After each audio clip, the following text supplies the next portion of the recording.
Hello বন্ধুরা, আজকে কর্ণফুলী নদীর পানি একেবারে অস্বাভাবিকভাবে বেড়ে যাওয়ায় আমাদের বাড়িঘর একেবারে তলিয়ে গেছে।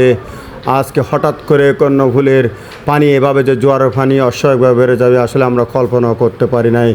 যা হোক, পবিত্র জুমার দিনে কোনোভাবে নামাজ পড়ে আসলাম, প্যান্টটাও সম্পূর্ণ একেবারে জোয়ারের পানিতে ভিজে গেল।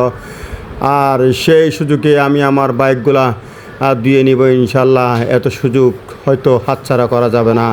কি করব, আমি সাথে সাথে সিদ্ধান্ত নিলাম আমার বাইকগুলায় জোয়ারের পানি দিয়ে আমি সুন্দর করে ধুয়ে নিচ্ছি। আর সুযোগ তো হয়তো সব সময় আসবে না।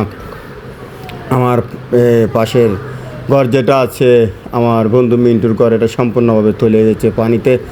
আসলে পানি হওয়ার কথা ছিল না, অস্বাভাবিকভাবে হঠাৎ নদীর পানি বেড়ে যাওয়ায় এই পরিস্থিতি সৃষ্টি হয়েছে। যাই হোক, সেই সুযোগে আমি আমার বাইকটা ধুয়ে নিলাম, সাথে সাথে আমার আরও 2টা বাইক ধুয়ে নিলাম।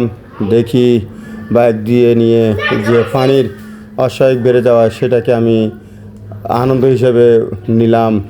পবিত্র জুমার দিনে আজকে এভাবে পানি বেড়ে যাওয়া, হয়তো পানি আল্লাহর নিয়ামত, 2-1 দিন এরকম হয়, পানি থাকবে না, চলে যাবে ইনশাল্লাহ।